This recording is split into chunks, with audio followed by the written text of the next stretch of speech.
నమస్తే, welcome to regional round up. రెండు రాష్ట్రాల్లో జరిగినటువంటి అనేక వార్తాంశాలని జాతీయవాద దృక్పథంతో విశ్లేషించే చర్చా కార్యక్రమం రీజనల్ రౌండప్ 3వ ఎపిసోడ్ సిద్ధంగా ఉంది. ఈ వారంలో జరిగిన ప్రాంతీయ పరిణామాలపై విశ్లేషించేందుకు సీనియర్ జర్నలిస్ట్ బీవీఎస్ భాస్కర్ గారు ప్రస్తుతం మనతో ఉన్నారు. వారితో మాట్లాడదాం. నమస్కారం సార్. నమస్తే అండి. సార్ భాస్కర్ గారు, ఫస్ట్ ఈ వారం మనం రీజనల్ రౌండప్ లో కవిత ఇష్యూ చాలా ప్రకంపనలు సృష్టిస్తోంది. టిఆర్ఎస్ పార్టీకి సంబంధించినటువంటి కుటుంబ పార్టీగా టిఆర్ఎస్ పార్టీ ఉంది అన్న అభిప్రాయాన్ని పదే పదే ఎస్టాబ్లిష్ చేసిన క్రమంలో ఇప్పుడు కుటుంబ వాతావరణంలో నిజంగా ఆ కుటుంబంలోని పొరపచ్చాలతోటి ఇప్పుడు రాజకీయంగా పెను దుమారం సృష్టిస్తున్న పరిస్థితి కనబడుతోంది. మొన్న మధ్యన సమీప గతంలోనే అటు షర్మిల జగన్ మధ్య జరిగిన వివాదం మనం చూసాము. ఆఖరికి షర్మిల కాంగ్రెస్ పార్టీలోకి వచ్చి ఈవెన్ జగన్ ఓటమికి పరోక్షంగా కారణమైనటువంటి వ్యక్తి. పరోక్షంగా ప్రత్యక్షంగా కూడా ఆమె ఇంపార్టెన్స్ ఉండి ఉంటుంది. డెఫినెట్లీ ఆమె ఎలక్షన్ ప్రచారంలోనే మాట్లాడింది. రకరకాలుగా జగన్ని అనేక రకాలుగా ఆయన విమర్శలు చేస్తూ వచ్చింది ఆయన పైన. సో ఇప్పుడు కవిత ఇష్యూ కూడా ఇక్కడ తెలంగాణలో కూడా అదే జరుగుతుందేమో అనిపిస్తోంది. కవిత లేఖ బయటకు రావడము, సరిగ్గా చెప్పాలంటే టైమింగ్ కూడా చూస్తే ఆమె ఎగ్జాక్ట్లీ యుఎస్ నుంచి రిటర్న్ అవ్వడానికి ఒక రోజు ముందే ఆ లేఖ బయటకు వచ్చింది. ఆ నెక్స్ట్ డేనే ఎయిర్పోర్ట్లో దిగుతూనే ఆమె ప్రెస్తో మాట్లాడింది. అక్కడి నుంచి బయటకు వచ్చి ఒక 2 రోజులు జరిగిన తర్వాత మళ్ళీ ఇవాళ ఈ షో రికార్డ్ చేసే టైంలో ఆమె ప్రెస్ మీట్ పెట్టి చాలా అంటే ఒక్క వ్యక్తి అనే మాట్లాడుతూ వచ్చింది. అండ్ కేటీఆర్ టార్గెట్ గానే మాట్లాడినట్టుగా అనిపిస్తుంది. అండ్ దయ్యాలున్నాయి, కోవట్లున్నారు, ఇంకోటి చెబుతూనే అసలు కేసీఆర్ ను నన్ను విడదీసే ప్రయత్నం చేస్తున్నారన్నారు. కేసీఆర్ ని కవితను విడదీసే ప్రయత్నం చేసే అవగత్యము అవసరము ఎవరికి వచ్చింది? బీఆర్ఎస్ పార్టీ ఈ రోజున్న పరిస్థితుల్లో కవిత ఫ్యాక్టర్ వల్ల ఎటువంటి పరిణామాలు ఎదుర్కోబోతోంది? మీ విశ్లేషణ ఏంటి? ఇప్పుడు లేఖ రావడం యుఎస్ నుంచి టైమింగ్ ఏదైతే చెప్పారో అది అలా చాలాసార్లు జరుగుతూ ఉంటుంది. ఒక పెద్ద పరిణామం అనేది అమెరికా నుంచి ఎవరైనా వచ్చిన తర్వాతనే జరుగుతూ ఉంటుంది. ఎన్టీఆర్ తన వైద్య పరీక్షల నిమిత్తం వెళ్ళి వచ్చేటప్పటికి నాదెండ్ల భాస్కర్ రావు గారు ముఖ్యమంత్రి అయి ఉన్నారు. సంచలనం జరిగింది, ఒక ముఖ్యమంత్రి మారిపోయారు. అలాగే ఇక్కడ కవిత అక్కడి నుంచి రాగానే ఆ లేఖ లీక్ అవ్వటము, దాని మీద కవిత చేసినటువంటి హడావిడి, అది పెద్ద టీ కప్పులో తుఫాను మాదిరి మారిపోయింది.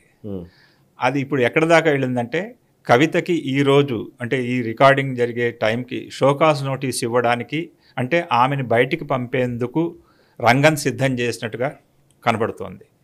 ఇక కేసీఆర్కి ఆమెకి మధ్య చిచ్చు పెట్టడము, ఎవరు చేస్తున్నారు, ఏం జరుగుతోందనే దాని మీద ఆమె చాలా ఆరోపణలు, ఇప్పుడే జరిగినటువంటి ప్రెస్ మీట్లో చాలా ఆరోపణలు చేసింది.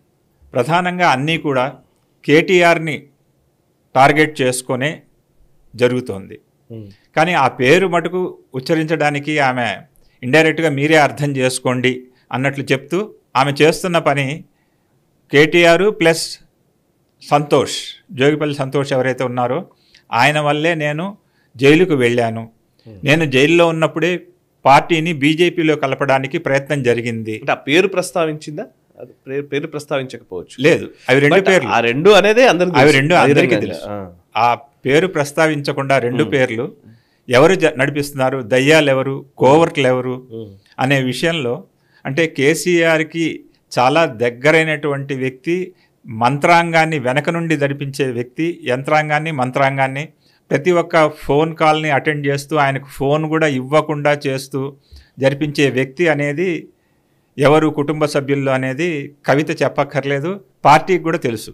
ఈటెల రాజేందర్ గారు ఉన్నారు, ఎంపీ, బీజేపీ ఎంపీ, ఆయన బయటికి వెళ్ళడానికి కూడా ఆ వ్యక్తే కారణము అంటూ అందరికీ తెలుసు. సో అదేవిధంగా మన కేటీఆర్ గారి విషయం వచ్చేటప్పటికి ఆయన ఆధిపత్య పోరు అనేది ఇప్పుడు ప్రధానమైనటువంటి సమస్య. పార్టీ ఎవరి చేతుల్లో ఉండాలి, ఎవరు నడిపిస్తున్నారు, నా భాగం ఏంటి, ఓకే పవర్లో నాకున్నటువంటి ప్రాధాన్యము, నాకున్నటువంటి ప్రోటోకాలు, పార్టీలో నా ప్రోటోకాలు, పార్టీలో నా స్థానం ఏంటి అనేది కవిత వాళ్ళ తండ్రిని అడుగుతున్న విషయం. అదేవిధంగా కేటీఆర్ స్థానం ఏంటి, ఆయన్ని ఎక్కడికి లిమిట్ చేస్తారు, మీరు సోషల్ మీడియాకి లిమిట్ చేస్తారా అన్న మాట కూడా వాడింది. సోషల్ మీడియాలో నా మీద కామెంట్లు పెట్టడం కాదు, పార్టీని నడిపించే బాధ్యత తీసుకోవాలి, పార్టీ ఓటమిని కూడా మీరు ఛాలెంజ్గా తీసుకోవాలి, ఆ పని జరుగుతోందా, పార్టీ కార్యకర్తల్ని మీరు కలుస్తున్నారా అని చెప్పంటూ ఆమె చాలా తీవ్ర ఆరోపణలకు దిగుతున్నారు. అంటే ఒకేసారి మొత్తాన్ని వెళ్ళగాకుండా ఆమె తన అన్న మీద ఒక్కొక్కటి విమర్శనాస్త్రాలు సంధిస్తూ ఉన్నారు. సో ఆమె టార్గెట్ అంతా కేటీఆర్ఏ అన్న విషయం మనకి అర్థమవుతోంది. మరి కేసీఆర్ గారు ఏం చేస్తున్నారు? వీళ్ళిద్దరూ లేఖ వచ్చింది. నేను ఇలాంటి లేఖలు గత 25 సంవత్సరాల నుంచి మా నాన్నగారికి రాస్తూనే ఉన్నాను. ఆ లేఖల్లో ఇప్పుడు ఇది ఎలా బయటికి వచ్చింది, రజతోత్సవ సభ యొక్క ఫెయిల్యూర్స్ గురించి హైలైట్ చేస్తూ ఆ లేఖను బయట పెట్టారు. ఆ లేఖ బయట ఎందుకు పెట్టారు అంటే నాకు మా నాన్నకి మధ్య గ్యాప్ని పెంచడానికి చేస్తున్నటువంటి కుట్ర. ఇదంతా కూడా కుటుంబ పాలనలోనే ఒక కుటుంబంలో జరుగుతున్నప్పటికీ ఇది 4 ముక్కల ఆట. ఒకవైపు సంతోష్, తర్వాత కేటీఆర్, ఆ తర్వాత కవిత, 4వ వ్యక్తి హరీష్ రావు. సో వీళ్ళ నలుగురు ఒక పెద్ద ఆయన కింద జరుగుతున్నటువంటి ఆట అన్నమాట. దీన్ని కేసీఆర్ గారు చూస్తున్నారా, బాధపడుతున్నారా, ఆయన ఫామ్ హౌస్లో ఏం చేస్తున్నారు, ఆయన నోరు ఎందుకు విప్పడం లేదు, విప్పనీయట్లేదు అనేది కూడా ఒక మాట ప్రచారంలో ఉంది. అంటే ఈయన వీటి మీద ఎలా స్పందిస్తారు అంటే ఎవరికి స్పందించాలి? కేటీఆర్ వైపు మాట్లాడాలా, కవిత వైపు మాట్లాడాలా? హరీష్ రావు మాట్లాడాల్సిన అవసరం లేదు. సంతోష్ ఎలాగూ రంగంలోకి రారు, తెర మీదకి రారు. సో ఇప్పుడు టార్గెట్ అంతా వీళ్ళిద్దరి మధ్య అన్నా చెల్లెళ్ళ కొట్లాట. సో ఆ కొట్లాటలో ఎవరి వైపు ఉండాలనేది కేసీఆర్ కూడా అర్థం కావట్లేదు. ఆయన బయటకు వచ్చే పరిస్థితి ఏర్పడుతుందా, షోకాజ్ నోటీస్ వచ్చిన తర్వాత కవిత పరిస్థితి ఏంటి అనేది కూడా ఒక ప్రశ్న. ఆమె మొన్నటి ప్రెస్ మీట్లోనూ చిట్చాట్లోనూ ఇప్పుడు ఇవాళ మాట్లాడిన దాంట్లోనూ కాంగ్రెస్ మునిగిపోయే పడవ, నేను అందులో చేరను అని ఒకవైపు సంకేతాలు ఇస్తోంది. ఒక ప్రముఖ దినపత్రిక తను కాంగ్రెస్లో చేరుతున్నానని, కొత్త పార్టీ పెడుతున్నానని చెప్పి రాసింది. ఇది కరెక్టా కాదా మీరే నిర్ణయించుకోండి, ఆ తర్వాత పరిణామాలు మీరు ఎదుర్కోవాల్సి వస్తుందని కూడా హెచ్చరించారు కవిత. అంటే ఆమె ఎలాంటి సంకేతాన్ని ప్రజల్లోకి పంపిస్తోంది అనేది తెలంగాణ ప్రజలు ఎదురు చూస్తున్నారు. అదేవిధంగా పార్టీ కార్యకర్తలు కూడా ఏం జరుగుతోంది, నాయకులకు కూడా అసలు విస్పష్టంగా ఆమె కొత్త పార్టీ లాంచ్ చేస్తారా, ఏ పార్టీలో ఉన్న చేరుతారన్న విషయం అర్థం కావటం లేదు. ఆమె అడుగులు ఎలా పడుతున్నాను. అయితే ఇక్కడ ఒక ముఖ్యమైన విషయం ఏంటంటే దీని వెనకంతా ఉన్నది కేసీఆర్ఏను. ఆయన యొక్క రాజకీయ యుద్ధనీతి, అదేవిధంగా ఎత్తుగడలు తెలంగాణ ప్రజలకు తెలియనివి కావు. తెలంగాణ ఉద్యమ కాలం దగ్గర నుంచి ఈ రోజు వరకు ఆయన వేసే ఎత్తుగడలు ఏంటని, కవితని ఒక పార్టీ లాంచ్ చేయడానికి ఆయన ఒక బ్యాక్గ్రౌండ్ సిద్ధం చేశారు, అందుకనే కవితని వదిలారు అని. మరి ఎందుకు అంత పరిస్థితి వచ్చింది అంటే ఆయన నాయకత్వం మీద కూడా ఆయన పట్టు లేకుండా పోతోంది అని ఆయనకు అనిపిస్తోంది. దీనికి కారణము అంటే బీఆర్ఎస్లో పట్టు లేకుండా పోతుంది, కేసీఆర్కి బీఆర్ఎస్లో పట్టు లేకుండా చేస్తున్నారు అనేది ఆ అభిప్రాయం ఆయనకు కూడా కలుగుతోంది. ఓకే.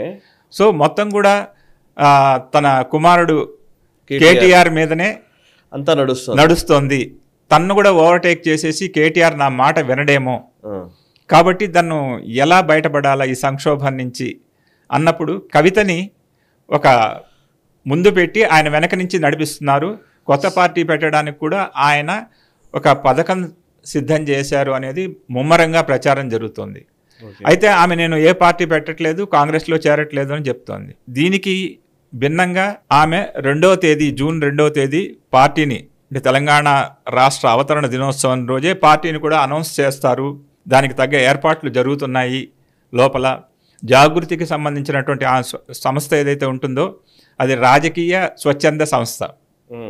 ఆ రాజకీయ స్వచ్ఛంద సంస్థలో ముఖ్యులైన వాళ్ళు తెర వెనుకుండేవారు కొంతమంది కేసీఆర్ ఆదేశాల మేరకు 2వ తేదీ పార్టీ లాంచ్ చేయడానికి ఏర్పాట్లు జరుగుతున్నాయి అనేది. అయితే ఈ లోపల ఆమెను సస్పెండ్ చేయాలి, బయటికి పంపించాలి, ఈ కథంతా నడపాలంటే ఆరోపణలు ఎవరి మీద చేయాలి? అంతకుముందే కేటీఆర్ గారు చెప్పారు ఏంటంటే ఆమె అనవసరంగా పార్టీ క్రమశిక్షణను ఉల్లంఘించి లేఖలు లీక్ చేసి ఆమె చేస్తోంది, ఇది మంచిది కాదు, దీనివల్ల తీవ్ర పరిణామాలు ఉంటాయి అని కూడా ఆయన పరోక్షంగా హెచ్చరించారు. సోషల్ మీడియాలో కూడా ఆయన పోస్ట్ చేశారు, ట్విట్టర్లో కూడా పార్టీ కార్యక్రమాలని, పార్టీ సిద్ధాంతాలని పబ్లిక్గా చేయడం అనేది మంచిది కాదు, ఏ పార్టీ కూడా బీఆర్ఎస్కి అసలు మంచిది కాదు, ఆ పని చేస్తున్న వాళ్ళు ఆలోచించుకోవాలి అని. అంటే ఇప్పుడు కేటీఆర్ పూర్తిగా వర్కింగ్ ప్రెసిడెంట్ కాదు, తానే మొత్తం అన్నీ ఉండి పార్టీని నడిపిస్తున్నారు కాబట్టి ధిక్కార స్వరం ఎక్కడైతే వెలువడుతుందో ఆ ధిక్కార స్వరాన్ని అణిచివేయడానికి పార్టీ నుంచి పంపించడం తప్పితే వేరే మార్గం లేదు. పార్టీ నుంచి పంపించాలంటే వర్కింగ్ ప్రెసిడెంట్ చేయగలరా? కేసీఆరే చేయాలి, అసలు అధ్యక్షుడే చేయాలి. ఆయన ఆ పని చేస్తారా? ఈ మధ్యలో హరీష్ రావు గారి పరిస్థితి ఏంటి అంటే, హరీష్ రావు గారు ఎప్పుడు కూడా సేఫ్ గేమ్ ఆడతారు. ఆయన అన్నిటి పరిణామాలని గమనిస్తూ కేసీఆర్కి ఎప్పుడైతే అవసరం అవుతుందో అప్పుడు ఆయన దగ్గరికి వెళ్ళి కూర్చొని ఆయనతో మాట్లాడి జరపాల్సినటువంటి వ్యవహారాన్ని ఆయన కూడా తెర వెనుక నుంచే జరిపిస్తారు. ఈ కాంట్రవర్సీలో ఎక్కడ కూడా బయటికి రాలేదు. ఆయన పేరుని కవిత కూడా తీయట్లేదు. హరీష్ రావు పట్ల ఆమె కూడా సాఫ్ట్ కార్నర్ ఉంది, కానీ కేటీఆర్కి భయం ఉంది. కరెక్ట్. సో ఇది 4 ముక్కలాట. మళ్ళీ పెద్ద కింగ్ వచ్చి కింగ్ మేకరు, కింగ్ అన్నీ కూడా కేసీఆర్ గారు. ఈ 4 ముక్కలాటటువంటి పరిణామాలు ఒక 2-3 రోజుల లోపల ఈ దుమారం. నేను అడుగుతున్నాను ఇప్పుడు కవిత, రైట్, ఓకే, కవిత డెఫినెట్లీ ఆమె క్రియేట్ చేస్తున్నటువంటి రప్చరు లేదా ఘర్షణ వాతావరణము చిన్నదేం కాదు. సో బికాజ్ కేసీఆర్ కూతురు కొడుకు మధ్య ఈ ఫైట్ అన్నది అందరికీ తెలిసిన విషయమే. కూతురు కొడుకు అండ్ సడ్డకుడి కొడుకు లేకపోతే మేనల్లుడు, ఇట్లా ఆ నలుగురి మధ్యనే నడుస్తుందని అందరికీ తెలుసు. నిజానికి హరీష్ రావు బయటకు వెళ్ళిపోతాడు అనే చర్చ ఒక 10 ఏళ్ల నుంచి నడుస్తోంది. ఇది ఈ రోజు కాదు, ఆల్మోస్ట్ ప్రతి సందర్భంలోనూ హరీష్ రావు 10 ఏళ్ళు ఏంటి, నాకు తెలిసి రాజశేఖర రెడ్డి గారు ముఖ్యమంత్రిగా ఉన్నప్పటి నుంచి ఉన్నది చర్చ ఇది. హరీష్ వెళ్ళిపోతాడని. బట్ హరీష్ వెళ్ళిపోవడం కాదు, కూతురే బయటకు వస్తుంది అనే ఒక భావన ఈ రోజు అది కొంచెం నిర్ధారితం అవుతున్నట్టు కనబడుతుంది. ఈవెన్ హరీష్ ఏ రోజు కూడా కేసీఆర్ గురించో లేకపోతే కేటీఆర్ గురించో పరోక్షంగానో ఇంకో రకంగానో మాట్లాడిన దాఖలాలు ఎప్పుడూ లేవు. నాకు తెలిసి లీకుల్లో మిగతా వాటిల్లో మనం రాసుకున్న పేపర్లలో వచ్చిందే కానీ ఏ రోజు ఆ చర్చ జరగలే. Correct, you accept it. So Harish ఈరోజు కవిత చాలా సీరియస్ గానే మాట్లాడుతుంది. కోవట్లు దయ్యాలు అవి ఇవి అని మాట్లాడుతున్నారంటే, so there is a chance that వెళ్ళిపోవడానికి ఇంకా ఏదో ఒక రంగం సిద్ధమవుతుందని. నా ప్రశ్న ఏంటంటే, కవిత పైన లిక్కర్ ఆరోపణలు ఇవన్నీ ఉన్నాయి కదా. 2023 ఎలక్షన్స్ లో నిజానికి బీజేపీ ఓటమికి one of the reason is Kavitha arrest కాకపోవడం. ఆ రోజుల్లో కవితను అరెస్ట్ చేసి ఉంటే బీజేపీ పరిస్థితి వేరే అనే మాటలు కూడా ఉన్నాయి. అఫ్ కోర్స్ అధ్యక్షుడిని మార్చడము ఇవన్నీ ఒకవైపు ఉన్నాయి. But at the same time Kavitha అనే ఇష్యూ చుట్టూతానే జరిగింది. కవితను అరెస్ట్ చేయలేదు కాబట్టి బీజేపీ అండ్ బీఆర్ఎస్ ఒకటి అనే ప్రచారాన్ని కాంగ్రెస్ చేసి అధికారంలోకి రాగలిగింది. 2024 పార్లమెంట్కి వచ్చేసరికి ఆమె అరెస్ట్ అయింది. పార్లమెంట్లో మంచి ఫలితాలు వచ్చాయి బీజేపీకి. సో నా ప్రశ్న ఏంటంటే సార్, కవితకి ఏం ప్రయోజనమో లేదో తెలియదు కానీ కవిత ఫ్యాక్టర్ ఆయా రాజకీయ పార్టీలను మాత్రం ప్రభావితం చేస్తుంది, ముఖ్యంగా బీఆర్ఎస్ ని. బీఆర్ఎస్ కంటే కూడా కాంగ్రెస్ కు ఉపయోగపడుతుంది Kavitha factor. Yes, you're right, Congress కు ఉపయోగపడుతుంది. కవిత అనే ఫ్యాక్టర్ ఆమెకు ఎంత ఉపయోగపడుతుంది అనేది ఒకటి. నిజంగా ఆమె పార్టీ పెట్టి అధికారంలోకి తీసుకురావడమో లేకపోతే ఆమెకు ఎన్నో సీట్లు రావడమో ఒక లెక్క. తనకు తాను తన ఎంపీగా గెలవలేని పరిస్థితిలో గెలవలేదు కదా. సో అట్లాంటి పరిస్థితుల్లో ఉన్న కవిత ఒక పార్టీని నడిపించడం వల్ల ఆమెకు లాభమా, ఎవరికి నష్టము, బీఆర్ఎస్కి ఎంత మేర నష్టం చేయగలదు, కేటీఆర్ లేకపోతే ఆ ఎకో సిస్టమ్ని ఇబ్బంది పెట్టడానికి ఎంత మేర ఉపయోగపడుతుంది? ఇంతకుముందు మీరు మాట్లాడినట్టు షర్మిల విషయం ఉంది. షర్మిల, ఎస్, ఈ వైఎస్ షర్మిల ఇప్పుడు పిసిసి అధ్యక్షురాలుగా ఉన్నారు. ఆమె పరిస్థితి ఏంటి గతంలో? అక్కడ కూడా రాజశేఖర రెడ్డి దగ్గర నేనా నువ్వా అని జగను ఆమె ఫైట్ చేసుకున్నా. మొదటిసారి ఆయన గెలుపు కోసము, జగన్ గెలుపు కోసం కాళ్ళు అరిగేలాగా తల్లి కూతురు కుటుంబం అంతా తిరిగారు, పాదయాత్రలు చేశారు. చివరికి నాకేం దక్కింది అవును అనేది ఆమె ప్రశ్న. యాక్చువల్లీ జైల్లో ఉన్నప్పుడే జగన్ ఆపేశారు, అర్ధాంతరంగా ఆపేశాడు. ఆమె యాత్ర చేస్తూ ఉంటే బయట. అవును కదా, అవును. సో అలా ఒక పావు మాదిరి ఉపయోగపడింది జగన్కి అధికారంలో రావడానికి అనేది అందరికీ తెలిసిన విషయమే. తర్వాత నేను ఇలా చేసిన తర్వాత నాకేం మిగిలింది, నాకేమిచ్చారు, వైఎస్ఆర్ నాకేమిచ్చారు, మా ఫాదర్ నాకేమిచ్చారని చెప్పి ఆమె రోడ్లు ఎక్కింది. తర్వాత ఇప్పుడు ఆస్తుల్లో కొట్లాడుకుంటున్నారు. ఆ తర్వాత సీన్ ఇక్కడ కూడా రిపీట్ అవుతుందేమో చూద్దాం, ఆస్తులు వ్యవహారాల సీన్. సో ఇక్కడ కూడా సేమ్ కుటుంబ పాలనలో మీరు ఇందాక మాట్లాడుతూ చెప్పారు కుటుంబ పాలనలో ఏమవుతుంది అని. ఇప్పుడు తన వాటా ఏంటి అధికారంలో అన్నిట్లో అనేది ఆమె అడుగుతున్న మాట. అంటే పబ్లిక్గా కాదు, కుటుంబంలో అడుగుతున్న మాట. తన వాటా సరే, వాటా కింద నిన్ను ఎంపీగా నిలబెట్టాము, ఎమ్మెల్సీగా చేసాము, అన్నీ చేశాము. ఎంపీగా నేను ఓడిపోవడానికి కూడా ఆ వ్యక్తే కారణము, నన్ను ఓడించారు. నేను జైల్లో వెళ్ళడానికి ఆమె డైరెక్ట్గా వాడిన పేరు అప్పుడు వాడింది, సంతోష్ అని చెప్పే పేరు అప్పుడు వాడింది. నేను జైలుకి వెళ్ళడానికి, లిక్కర్ స్కామ్లో ఇరుకడానికి ఆయనే కారణము అన్నట్టు.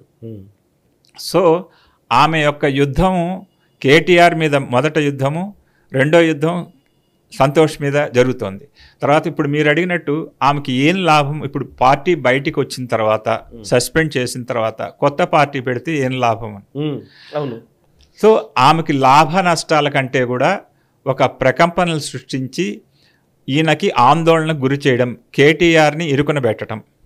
ఫస్ట్ తన్ని ఇప్పటిదాకా ఎట్లాగైతే ఏడిపిస్తున్నాడో దానికి బదలా తీర్చుకోవడం ఆమె మొదటి లక్ష్యం కనబడుతోంది. ఆమె చేసే ప్రయత్నాలను అలా కనబడుతున్నాయి. రెండో లక్ష్యం, పార్టీ పెట్టిన తర్వాత ఎన్ని సీట్లు వస్తాయి, జాగృతి తరపున ఆమెకున్న బేస్ ఏంటి అని ఆలోచిస్తే ఒక సాంస్కృతిక వారధిగా తెలంగాణకి ఆమె ప్రొజెక్ట్ చేసుకోవడానికి దేశంలో కంటే కూడా విదేశాల్లో, అంటే తెలంగాణలో కంటే విదేశాల్లోనే జాగృతి బాగుందేమో అనిపిస్తుంది. అవును అవును. సో ఆ జాగృతి సంస్థ తరపున ఆమె ఒక ఫండ్ పూలింగు లేకపోతే జనాల్ని మొబిలైజ్ చేయడము, బతుకమ్మ ఆడడానికి పనికొస్తుంది. కానీ ఎలక్షన్ స్ట్రాటజీ, ఎలక్షనియరింగ్ అనే విషయంలో కవితకి ఉన్నటువంటి సాధ్యాసాధ్యాలు చాలా ప్రశ్నార్థకం. ఆమెకి ఆ ఎలక్షనీరింగ్ నడపడం, ఒక పార్టీని నడపడం అనేది అంత సామాన్యమైన విషయం కాదు అనేది ఇప్పుడు బహుశా ఆమెకు అర్థం కాకపోవచ్చు. అందుకనే తడపటాయిస్తున్నది. జూన్ 2న పెట్టేస్తున్నది పార్టీ అని చెప్పి దాదాపుగా ఖాయం అయిపోయిందని చెప్పి అందరూ భావిస్తున్నా కూడా దాన్ని కూడా మళ్ళీ కేసీఆర్ ఎంత నడిపియాలి వెనక. కరెక్టే. నడిపిస్తే ఒకవేళ అప్పుడు నిలబడిన తర్వాత ఎవరు ఫైనల్గా విన్ అవుతారు. సో పార్టీని పెట్టడము, పెట్టిన దాన్ని బతికించుకోవడం, బతికించిన తర్వాత ఎలక్షన్కి వెళ్ళడం, అంటే వచ్చే ఎలక్షన్లో నిలబడడం, క్యాండిడేట్ల సెలక్షన్. అసలు ఆమెకి ఇప్పుడు ఒక మాట మనం మాట్లాడుకుందామండి. ఆమె దగ్గర పలానా క్యాండిడేటు అర్జెంటుగా ఇప్పుడు నిలబెట్టి అసెంబ్లీలో కానీ, అంటే ప్రజాదరణ ఉండి ప్రజల్లో ఫోకస్ అయిన నాయకుడి పేర్లు 4 ఉన్నాయా? అది ఆ ప్రశ్న ఎవరన్నా అడిగితే ఆమె దగ్గర ఏమన్నా సమాధానం ఉంది? తెలంగాణ రాష్ట్ర సమితి ప్రస్థానంలో, తెలంగాణ రాష్ట్ర సమితి ఇప్పుడు భారత రాష్ట్ర సమితి అయింది, కానీ ఇందులో 2 బ్యాచ్లు అనుకోవచ్చా? ఒకటి పోరు తెలంగాణ బ్యాచ్, 2 బంగారు తెలంగాణ. ఈమె బంగారు తెలంగాణలో ఉన్నారు. ఈమె పోరు తెలంగాణకు అనుకుంటున్నారని నా ఉద్దేశం సార్. అంటే బంగారు తెలంగాణ అంటే కేటీఆర్, నా ఉద్దేశం పొలిటికల్లీ ఈ బయట నుంచి వచ్చిన వాళ్ళ బ్యాచ్, ఇప్పుడు తలసాని కావచ్చు, ఇట్లా బ్యాచ్ కొంతమంది వచ్చారు కదా, బంగారు తెలంగాణ కోసం వచ్చాము అని చెప్పినటువంటి నాయకులందరూ కూడా కేటీఆర్ పక్షాన ఉన్నారు. అవును. ఒరిజినల్ బీఆర్ఎస్ ఉద్యమము ఆ నేపథ్యము, అంటే ఈవిడ బతుకమ్మ నేపథ్యం ఉంది కాబట్టి, సో ఉద్యమ నాయకులు వాళ్ళందరూ కొంచెం ఇబ్బంది పడుతున్నారు. కేసీఆర్ అపాయింట్మెంట్ లేదని, కేటీఆర్ మరీ దూకుడు స్వభావం పెరిగిందని, ఆయన ఒంటెద్దు పొకడులు ఉన్నాయని, కొంత జిల్లాల్లో ఉన్న నాయక శ్రేణి, ఇట్లాంటి ఒక బ్యాచ్ ఉంది. నిజానికి వాళ్ళందరూ కూడా ఈటల రాజేందర్ వైపు చూసిన సందర్భాలు ఉన్నాయి. ఇప్పుడు హరీష్ రావు ఒకవేళ బయటకు వస్తే ఆయనతో పాటు వెళ్ళాలనుకుంటున్న వాళ్ళు ఒక బ్యాచ్ ఉంది. సో ఆ ఉద్యమ తెలంగాణ ఉద్యమం చేసినప్పటి బ్యాచ్ని కవిత ఆకర్షించగలదా? పోరు తెలంగాణకు సంబంధించినటువంటి వాళ్ళలో ఎక్కువ భాగము ఈమె అధికారం కోసం కొట్లాడుతోందా, తెలంగాణ కోసం కొట్లాడుతోందా అనే ప్రశ్న తలెత్తుతుంది. అదేవిధంగా కార్యకర్తలకి వెయిట్ ఇవ్వడము, కార్యకర్తలని మంచిగా చూసుకోవడము, ఇవన్నీ విషయాల్లో నిజంగా ఆమెకు సపోర్ట్ బాగా ఉంది గ్రామీణంలో. కానీ ఒక ఎలక్షను పట్టణాల్లో ఒక ఫేస్ కావాలంటే అంతవరకు ఆమె వరకు మళ్ళీ గెలవడానికి ప్రయత్నాలు చేసుకోవచ్చేమో. కానీ నేను అడిగేది ఏంటంటే బేస్ ఉంది తెలంగాణలో, మాస్ ఎక్కడ? మాస్ అప్పీల్ ఉన్న నాయకులు ఆమె వైపు ఎవరున్నారు? అవును, తనే అనుకుంటోంది మొత్తం నేనే నడిపిస్తాను. ఆమె నడిపిస్తుంది, ఆమె క్యాండిడేట్ లేరండి. ఒకవేళ మనం అర్జెంటుగా ఈ రోజు ఎలక్షన్ జరిగిందండి, కాంగ్రెస్ ప్రభుత్వం లేదు, కూలిపోయింది, లేకపోతే ఎలక్షన్ అర్జెంటుగా వచ్చింది, లేకపోతే ఒకే ఎన్నిక ఒకే దేశం అనుకొని ఒక ఎలక్షన్ వచ్చింది అనుకోండి. అవును. ఆ రోజున కవిత పార్టీ జూన్ 2వ తేదీ పెట్టారు. ఆమె క్యాండిడేట్లు ఎవరు? అంటే పార్టీ నిర్మాణము అనేది, కొత్త పార్టీ నిర్మాణము చాలా కష్టమైన విషయం. ప్రజాకర్షణ కలిగిన నాయకులు దొరకడం చాలా కష్టం. పోరు వేరే, ప్రభుత్వం వేరే. తెలంగాణ సాధించుకోవడం వేరే, సాధించిన తెలంగాణ నిలబెట్టుకోవడం, దాన్ని బంగారు తెలంగాణ చేయడం, ఈ దశలన్నీ గత 10 ఏళ్లలో కేసీఆర్ చూశారు, దానికోసం ప్రయత్నించారు. కేసీఆర్ ఒట్టి ఉద్యమ నాయకుడు కాదు, మాస్ లీడర్.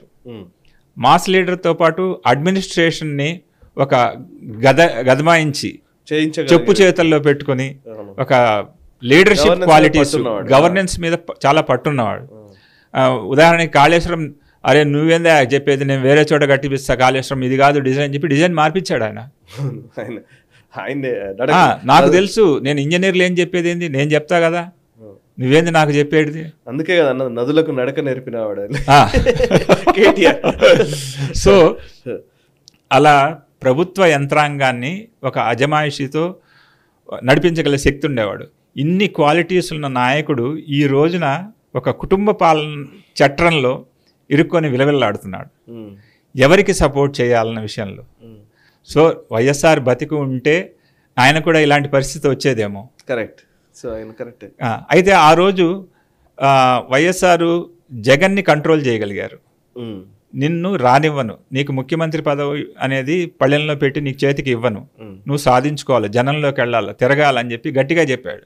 నువ్వు బెంగళూరు ప్యాలెస్ నుంచి వచ్చి ఆంధ్రాలో తిరిగి వాళ్ళ ప్రజల కష్టసుఖాలు తెలుసుకొని ఆ రోజు ముఖ్యమంత్రి పదవి కోసం పోటీ పడు, నువ్వేమైనా చెయ్యి అని చెప్పి జగన్ని శాసించగలిగి అతన్ని తండ్రిగా అతన్ని మాట వినేటట్టు చేసుకోగలిగాడు. ఓకే. కేసీఆర్ ఇప్పుడు చేసుకోలేని పరిస్థితిలో ఉన్నాడేమో అనిపిస్తోంది ఈ పరిణామాలు.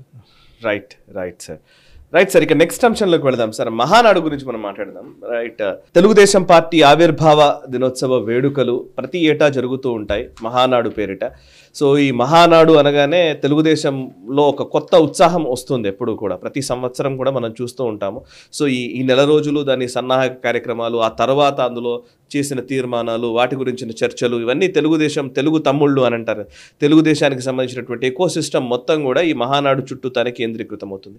సో ఈ మహానాడు యాక్చువల్లీ మనం ఇప్పుడు రికార్డ్ చేస్తున్న టైంకి ఇంకా ప్రకటన రాలేదు, కానీ ఈ మహానాడు వేదికగా లోకేష్ని ఆల్మోస్ట్ ఆయనకు పట్టాభిషేకం లాగానే ఈ మహానాడు ఉండబోతుంది అనే ఒక చర్చ కూడా ఉంది. పట్టాభిషేకం మీన్స్ నథింగ్ బట్ ఆయన వర్కింగ్ ప్రెసిడెంట్ని చేస్తారు అనే ఒక చర్చ కూడా ఉంది.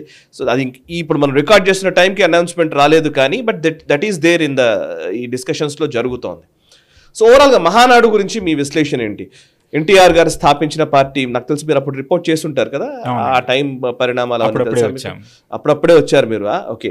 సో అప్పటి నుంచి ఇప్పటి వరకు జరుగుతున్న తెలుగుదేశం ప్రస్థానాన్ని ఒకసారి అవలోకనం చేస్తూ యాక్చువల్లీ ఈ మహానాడు సిగ్నిఫికెన్స్, ప్రాధాన్యత ఏంటి ఈ మహానాడుకి? మహానాడు ఒక బ్యాక్గ్రౌండ్ ఒక మాటలో చెప్పాలంటే 1982 మార్చి 29న పార్టీ పెట్టారు ఎన్టీఆర్, సీనియర్ ఎన్టీఆర్. ఆ తర్వాత సంవత్సరం 83 మే 26, 27, 28 తేదీల్లో మొట్టమొదటి మహానాడుని ఎన్టీఆర్ నిర్వహించారు. చాలా గొప్పగా నిర్వహించారు మొదటి మహానాడు.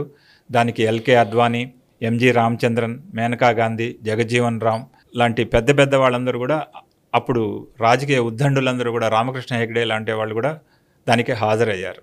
అది మొదటి మహానాడు సంగతి. 44 సంవత్సరాల తర్వాత నిర్వహిస్తున్నటువంటి, అధికారంలో ఉండగా నిర్వహిస్తున్నటువంటి పసుపు పండగ కడపలో జరుగుతోంది. దేవుని గడప కడపలో జరుగుతోంది.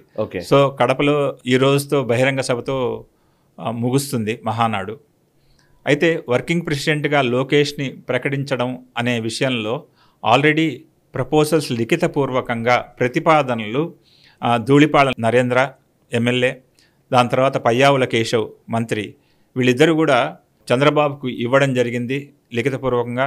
అది డిస్కషన్ మనం తర్వాత చేద్దాం, కొంత సమయం తర్వాత చేద్దాం, మహానాడు లోపలే చేద్దామని చెప్పి కొంత ఆపున్నారు అనేది ఇప్పటి వరకు అందిన సమాచారం. సో ఆయన్ని వర్కింగ్ ప్రెసిడెంట్గా చేయడానికి సంబంధించి కొంత ఏదో తడబాటు కనబడుతోంది చంద్రబాబులో. చంద్రబాబు గారు ఆ ప్రకటన విషయంలో ఏం చేయాలా, ఆగాలా లేదా అన్న విషయం మీమాంస కొంచెం ఏర్పడినట్టు కనబడుతోంది. అది ఒక ప్రధానమైన అంశం.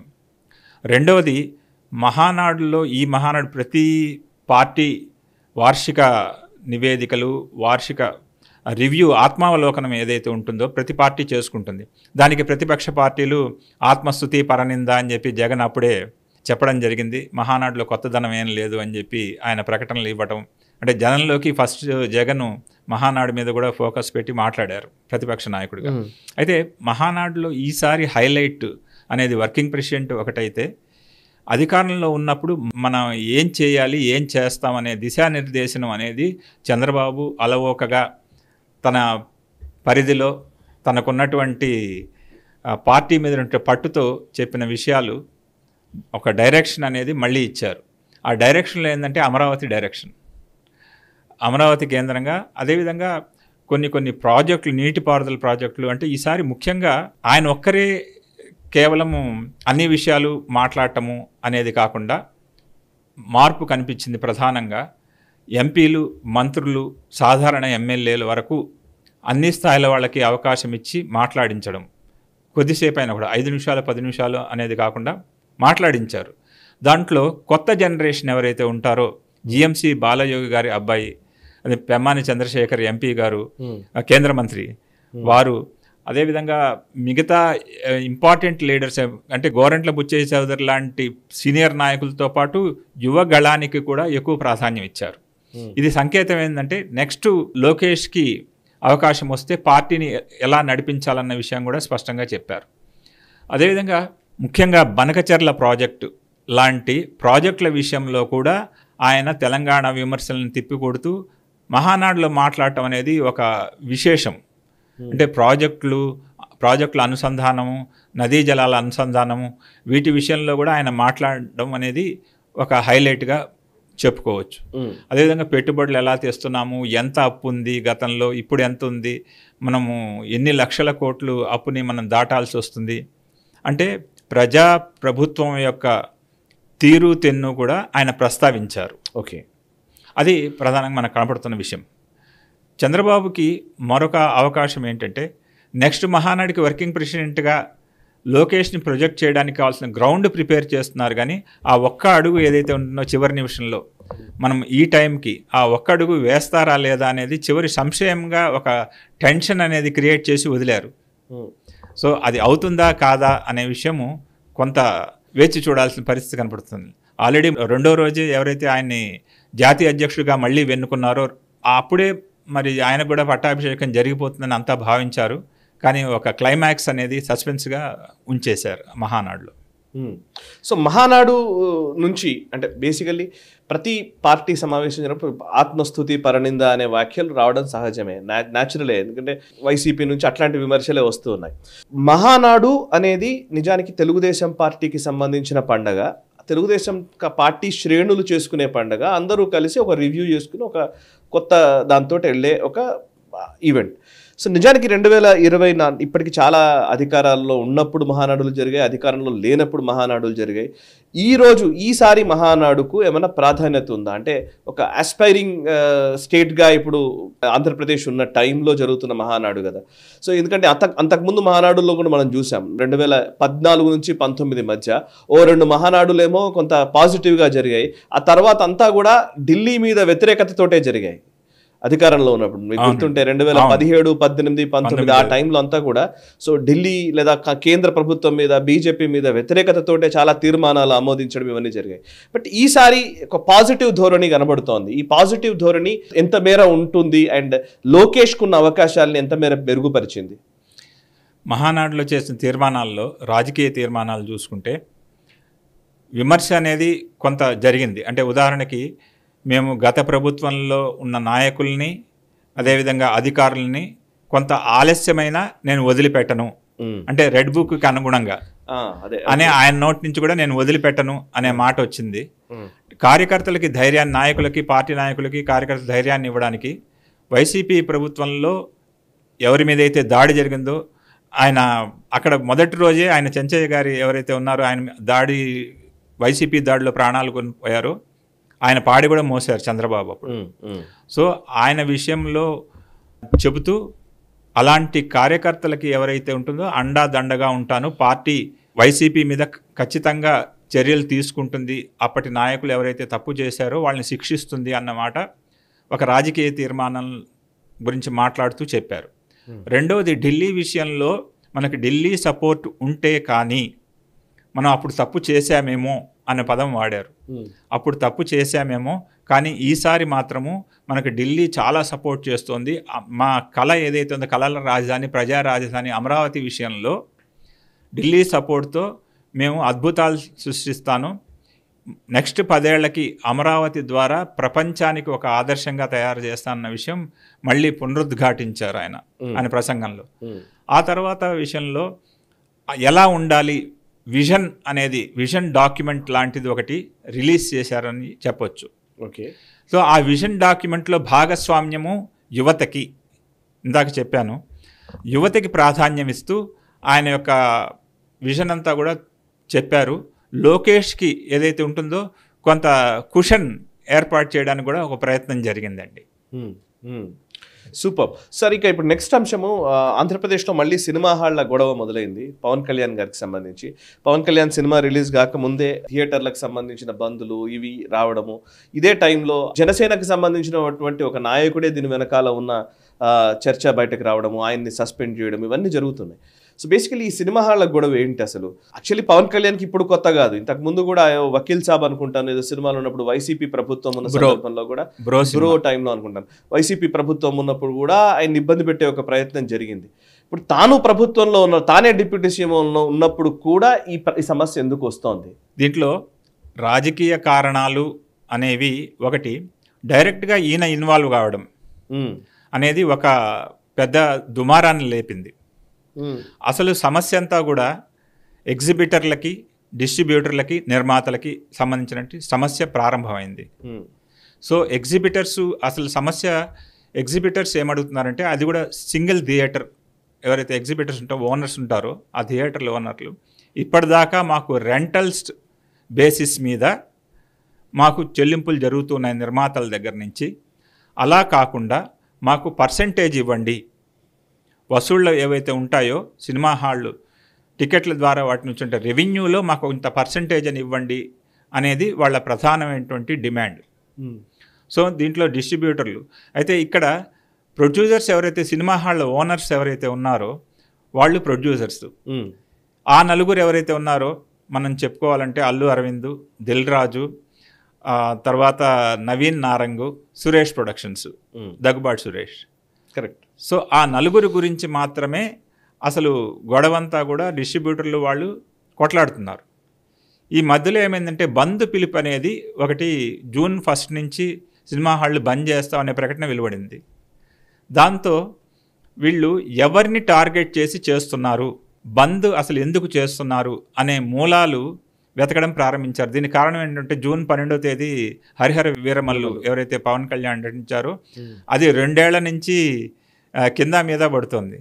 దర్శకుడు మారారు, రెండో దర్శకుడు వచ్చారు, తర్వాత నిర్మాత మారారు, నిర్మాతగా వేరే అతను ఒక ఆయన మళ్ళీ రత్నం గారు వచ్చి చేరారు, ఏఎం రత్నం గారు. సో ఇలా అది ఏం రత్నం గారు అనుకుంటా కదా ఉన్నారు. మధ్యలో నిర్మాతగా ఇంకొకరు మధ్యలో జాయిన్ అయ్యారు ప్రారంభంలో, కృష్ణ దర్శకత్వం వహించాల్సిన సమయంలో. తర్వాత జ్యోతికృష్ణ వచ్చారు. సో ఆ సమయంలో కొంత ఇబ్బంది పడ్డారు. సో ఇబ్బంది పడి దాన్ని బయటకు తీసుకోవడం, మధ్యలో ఈ ఎలక్షన్స్ రావడం, ఈయన షెడ్యూల్స్ ఇవ్వలేకపోవడము, ఇవన్నీ కూడా జరిగి చివరికి బయటకు వస్తున్న సమయంలో అసలు బంద్ పిలుపు ఎవరిచ్చారు, బంద్కి ఏంటి కారణము అని చెబుతూ పవన్ కళ్యాణ్ ఇచ్చినటువంటి ప్రధానమైనటువంటి స్టేట్మెంట్ ఏంటంటే, నేను అధికారంలోకి వచ్చినప్పటి నుంచి టికెట్ల రేట్లు పెంచుకోవడానికి కానీ, ఏ సినిమా విడుదలైనా, ఒక పేరు కాదు, దేవర కాదు, లేకపోతే డాకు మహారాజ్ కాదు, ఇంకొకరి సినిమా కాదు, పుష్ప కూడా, ఆ టికెట్ల రేట్లు పెంచుకోవడానికి నేను అందరికీ అవకాశం ఇచ్చాను, అడగకుండానే అవకాశం ఇచ్చాను. మాకు ఒక పాలసీ లేదు, ఏమీ లేదు, మీరు ఎవరు అడిగితే వాళ్ళకి ఇచ్చేస్తూ ఉన్నాను. నాకు రిటర్న్ గిఫ్ట్గా మీరు ఏమి ఇస్తున్నారు, నిర్మాతలు బంద్ చేయిస్తున్నారా, ఆ నలుగురు దీని వెనక ఉన్నారా అన్నట్లు ఆయన స్టేట్మెంట్ ఇచ్చారు. సో వెంటనే ఉలిక్కిపడినటువంటి అల్లు అరవింద్, నేను లేను ఆ నలుగురిలో, నాకు సినిమా హాల్సే 15 ఉన్నాయి, ఆ 15 కూడా విత్డ్రా చేసుకుంటున్నాను, నాకు సంబంధం లేదు, ఇక ఆ నలుగురిలో నేను లేనని చెప్పి ఆయన ఇచ్చారు.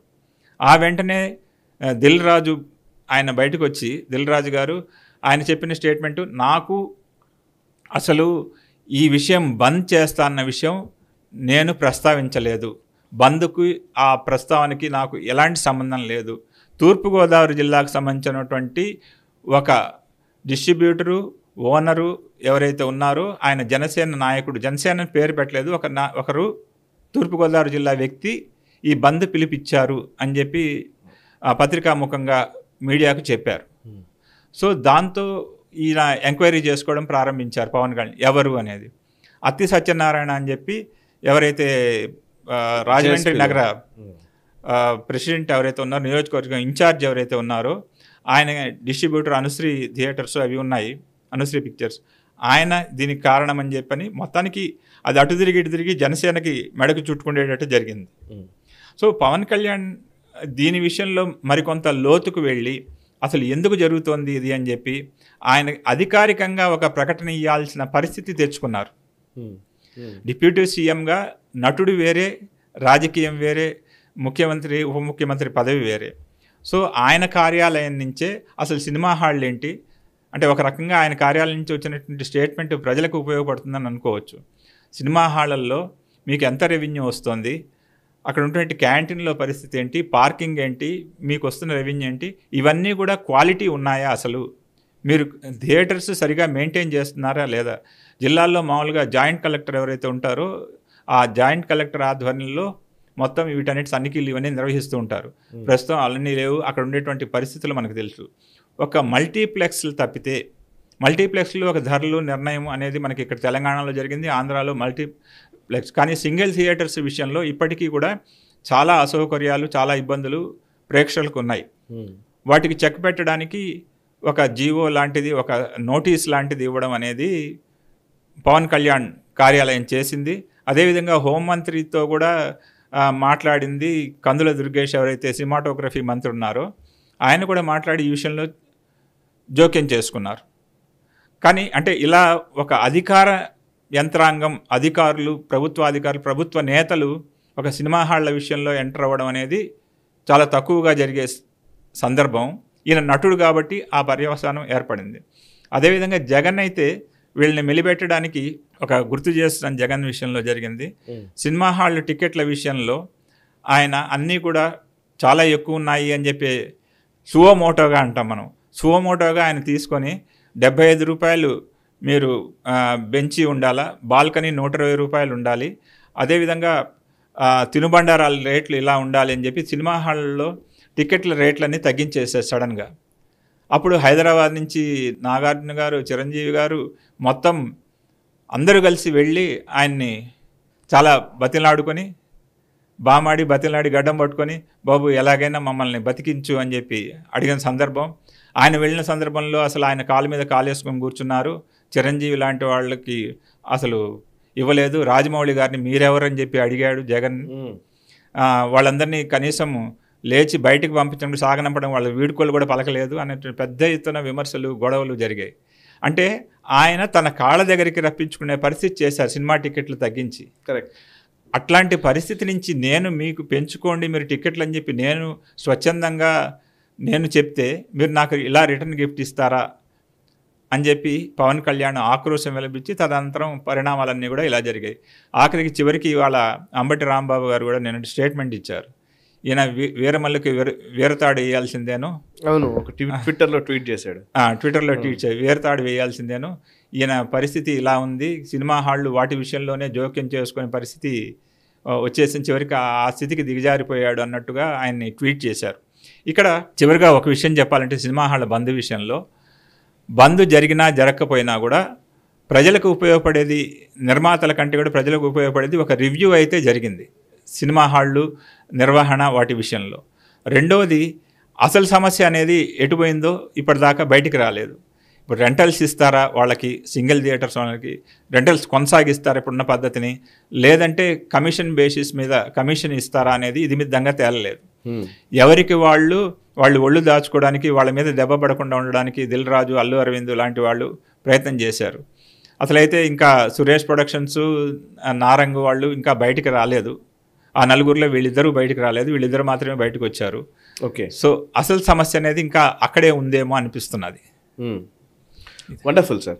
ఇక నెక్స్ట్ అంశంలోకి వెళ్దాం సార్. గద్దర్ అవార్డ్స్కి వెళ్దామా ఒకసారి. ఇప్పుడు మనం సినిమా గురించి మాట్లాడాం కాబట్టి తెలంగాణలో గద్దర్ అవార్డ్స్, ఇదివరకు నంది అవార్డ్స్ ఉండేది, చాలా అట్టహాసంగా జరిగేది. నంది అవార్డు తీసుకోవడం అనేది చాలా గొప్ప విషయంగా ఉండేది. మా హీరోకి వచ్చిందంటే మా హీరోకి వచ్చింది అని అభిమానులు చెప్పుకున్న సందర్భాలు ఉన్నాయి. నేను చదువుకున్న రోజుల్లో చాలా ఎక్కువగా ఉండేది. బట్ గత 10 సంవత్సరాలుగా ఆ అవార్డుల జోలే లేదు. తెలంగాణ ఉద్యమ ప్రభావము, ఆ తర్వాత వచ్చినటువంటి ప్రభుత్వము, అఫ్కోర్స్ కొంత సినిమా ఇండస్ట్రీ వాళ్ళందరూ దగ్గరైనప్పటికీ కేసీఆర్ లేదా కుటుంబానికి, కేటీఆర్కి వీళ్ళందరితో చట్టాపట్టాలు వేసుకొని కనిపిస్తున్నప్పటికీ కూడా ఈ అవార్డులు మాత్రం జరగలేదు. బట్ మళ్ళీ కాంగ్రెస్ ప్రభుత్వం వచ్చింది. కాంగ్రెస్ ప్రభుత్వం నంది అవార్డులు కాదు, ఇప్పుడు గద్దర్ అవార్డ్స్ అన్నారు. ఆ అవార్డుల విషయంలో కూడా అనేక గొడవలు వచ్చాయి. గద్దర్ పేరిట ఎందుకు అవార్డు ఇవ్వడం అని అన్నారు. సరే, ఎట్టకేలకు అవార్డ్స్ అయితే అనౌన్స్ చేశారు. సో దీన్ని ఎట్లా చూస్తారు మీరు? ఈ అవార్డ్స్ ఎవరెవరికి వచ్చాయి అవన్నీ మనం చెప్పాల్సిన అవసరం లేదు, చాలా మందికి డీటెయిల్స్ అవన్నీ ఉండవచ్చు. కానీ బట్ ఈ అవార్డ్స్ సిగ్నిఫికెన్స్ ఒకసారి చెప్తారా? ఈ నంది అవార్డ్స్ తరహాలో రాష్ట్రం విడిపోయిన తర్వాత మన రాష్ట్రము గద్దర్ అవార్డ్స్ అంటే అవార్డ్స్ అయితే ఇవ్వాలి సినిమాలకి, వాటిని సగౌరవంగా వాటికి ఆదరణ లభించిన వాటికి గౌరవించాలని ప్రభుత్వపరంగా ఒక గుర్తింపు ఇవ్వాలి అనే ఉద్దేశంతో అవార్డ్స్ ఇస్తున్నారు. నంది అవార్డ్స్ అలాగే ఇస్తూ ఉన్నారు ప్రతి సంవత్సరం.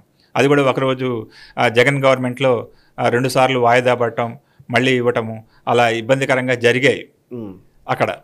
ఇక్కడికి వచ్చేటప్పటికి 10 ఏళ్ల నుంచి అసలు దాన్ని ఊసేయలేదు. దాన్ని రీకాన్స్టిట్యూట్ చేసి ఆ అవార్డ్స్ కమిటీని చేయాలనే ఉద్దేశంతో జయసుధ గారిని ఆ అవార్డ్స్ కమిటీకి చైర్మన్గా, దిల్ రాజు గారిని సెక్రటరీగా, మొత్తం అంటే ఆయన ఎఫ్డిసి చైర్మన్గా ఉన్నారు. సో వారిద్దరితో ఒక అవార్డ్స్ కమిటీని ఏర్పాటు చేసి చివరికి ఈరోజు దాని గురించి ఒక ప్రకటన, మొత్తం అవార్డ్స్ని ప్రకటించే పరిస్థితి వచ్చింది. గద్దర్ అవార్డ్స్ విషయం వచ్చేటప్పటికి అసలు గద్దర్ పేరు విషయంలో ఆయన ప్రజాగాయకుడు, ఆయన ప్రజల మనిషి, ఆ గద్దర్ యొక్క కళాకారుడు కాబట్టి ఆయన పేరు పెట్టాలి, నంది వాళ్ళదైతే మంది గద్దర్ అని చెప్పి ఉద్దేశంతో చివరికి కాంగ్రెస్ ప్రభుత్వం వచ్చిన తర్వాత ఒక కన్సెన్సస్ తీసుకొని గద్దర్ పేరుతో అవార్డులు ఇవ్వాలని చెప్పి నిర్ణయించారు. సో అవార్డుల విషయంలో చాలా తొందరగా కమిటీ ఫైనలైజ్ చేసిందనే చెప్పాలి. అంటే 14 సంవత్సరాల్లో, గత 10 సంవత్సరాల్లో ఉన్నటువంటి 2014 నుంచి 24 దాకా ఉన్నటువంటి సినిమాలను తీసుకుంటారా అంటే దాని విషయంలో కూడా జ్యూరీ ఒక ప్రత్యేకంగా జ్యూరీ అవార్డ్స్ అని చెప్పిచ్చి వాటిని గుర్తించాలి అని ఒక తీర్మానం చేసింది. వాటికి వేరే సమయంలో ఇస్తాం, మిగతా అన్ని కూడా feature films, children's films, best performances ఏవైతే ఉంటాయో వాటన్నిటికీ కూడా ఇవ్వాలని చెప్పి. దీంట్లో ఒక చిన్న విషయం ఏంటంటే మెరుపు, పుష్ప 2 ఏదైతే ఉంటుందో దానికి ఉత్తమ నటుడి అవార్డు ఇచ్చారు. ఆయనకి పుష్ప 1లో జాతీయ స్థాయిలో ఇచ్చారు, పుష్ప 2 ఇప్పుడు ఇచ్చారు. అంటే నటనకి ఇచ్చారు అని. కానీ దాని థీమ్ పరంగా పుష్ప 2 గురించి వచ్చినటువంటి విమర్శలు, ఒక స్మగ్లర్కి, చందనం స్మగ్లర్కి ఎవరైతే ఉంటారో ఆ స్మగ్లర్కి అవార్డు ఇవ్వడము, క్యారెక్టర్కి ఇవ్వడము అనేది మనం ఏం చేస్తాం, దాని ద్వారా ఏం సందేశం ఇస్తాము అంటే ఆయన్ని ఒక స్మగ్లర్ని హీరో చేయడం ద్వారా చేసినటువంటి, అంటే ఇక్కడ best character, best hero award ఇవ్వడం అంటే ఆయన చేసినటువంటి నటనని పరిగణనలో తీసుకోమని చెప్పి జయసుధ గారు అందరూ చెప్తున్నారు.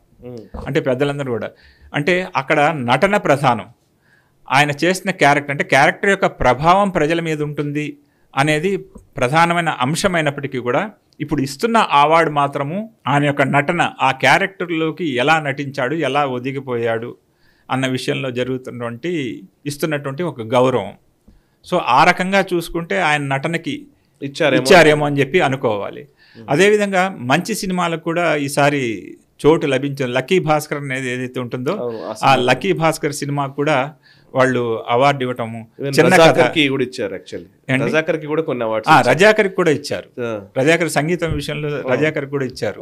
అదేవిధంగా చిన్న కథ అని ఏదైతే ఉంటుందో, చిన్న కథ కాదు అదొకటి, 35 ఏదైతే ఉంటుందో 35 గామి లాంటి సినిమాలకు కూడా ఈసారి అవార్డులు రావడం ప్రధానంగా మనం అభినందించాల్సిన విషయం.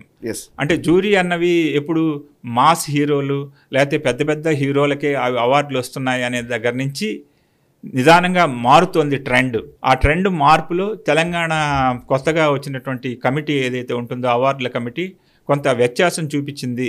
మాస్ అప్పీల్ ఉన్న హీరోలు, మాస్ హీరోలకే కాకుండా మామూలు వారు కూడా, నివేతా థామస్ ఉన్నారు, ఆమెకు ఉత్తమ నటి అవార్డు ఇచ్చారు. సో ఆ నివేతా థామస్ యొక్క నటన కూడా దాంట్లో బాగుంది. సో అలాంటి ప్రయత్నం చేయడం అనేది అభినందనీయ విషయం. సో అవార్డుల విషయంలో కానీ ఇప్పుడు కొత్తగా మళ్ళీ పునరుద్ధరించేటువంటి అవార్డులని గద్దర్ అవార్డ్స్ ఇవ్వడము కాంగ్రెస్ ప్రభుత్వం చేస్తున్నటువంటి ప్రయత్నంలో తొలి విజయంగా భావించాలి. సార్, ఇక మీరు ఒకవైపు చెప్తున్నారు, ఇంకోవైపు మిస్ వరల్డ్ కాంపిటీషన్స్కి సంబంధించి ఒక అభాసపాలైన పరిస్థితి తెలంగాణ ప్రభుత్వం ఒక తీవ్రమైనటువంటి విమర్శ ఎదుర్కొంటున్న పరిస్థితి. మిస్ వరల్డ్ యూకే కాంటెస్టెంట్ ఎవరైతే మిల్లా మ్యాగీ అనే ఆవిడ ఇక్కడికి వచ్చారు. ఆమె ఈ పోటీ నుంచి విరమించుకున్నట్టు ప్రకటించారు. ఆమె యూకేకి వెళ్ళారు. బ్రిటన్లో ఒక పత్రికకి ఇచ్చిన ఇంటర్వ్యూలో ఆమె చేసిన వ్యాఖ్యలు చాలా సీరియస్ వ్యాఖ్యలు అవి. నిజానికి ఆమె చెప్పిన మాటలు నేను కొంత చదివే ప్రయత్నం చేస్తున్నాను. ద సన్ అనే మ్యాగజైన్కి ఇచ్చినటువంటి ఇంటర్వ్యూ ఇది. దాంట్లో I went there to make a difference, but we had to sit like performing monkeys. It's stuck in the past. Morally, I couldn't be a part of it. అని చెప్పారు. And అంతేకాదు, all the crowns and sashes in the world mean nothing compared to using your voice and making a difference in the world అంటూనే. So ఆమె చెప్పిన మాట, I felt exploited. Yes, ఆ point ముఖ్యంగా I felt exploited ఏదైతే ఉంటుందో దాని విషయంలో అక్కడ హాజరైన మిస్ వరల్డ్లో హాజరైనటువంటి ఒక ప్రముఖుడు నాతో షేర్ చేసుకున్న విషయాన్ని, ఆయన చాలా బాధతో షేర్ చేసుకున్న విషయాన్ని చెప్తాము. కాంగ్రెస్ ప్రభుత్వము టూరిజం డెవలప్మెంట్కి తను ఏం చేయదలుచుకుందో కొన్ని కోట్ల రూపాయలు వెచ్చించి దాదాపుగా 200 కోట్లు అయినట్టుగా చెప్తున్నారు, 280 కోట్లు అయినట్టుగా చెప్తున్నారు. అంత ఖర్చు పెట్టి వాళ్ళకి దాని ద్వారా రెవెన్యూ టూరిజం ఎంత డెవలప్ అవుతుంది అనే విషయం ఒక పక్కన పెడితే, ఇలాంటి దిగ్భ్రాంతికరమైనటువంటి వార్త బయటికి రావటం అనేది కాంగ్రెస్ ప్రభుత్వాన్ని, అంటే తెలంగాణ ప్రభుత్వాన్ని మనం కాంగ్రెస్ అనకూడదు, ఇక్కడ ఒక తెలంగాణ ప్రభుత్వం అయితే అధికారులు, ఎక్కువ మంది అధికారులు ఆవిడ ఒక మాట అన్నారు sir, they made me feel like a prostitute. Never in a million years did I expect to find myself in that situation. We were there to please these people and sit like performing monkeys. I couldn't stand it. Yes, నేను అదే చెప్తున్నాను. ఆ ప్రముఖుడు ఎవరైతే వెళ్ళారో దానికి sponsors ఎవరైతే ఉంటారో వాళ్ళని విందుకు పిలవటము, ప్రతిరోజు కొంతమందిని పిలుస్తున్నారు, అధికారులను పిలుస్తున్నారు.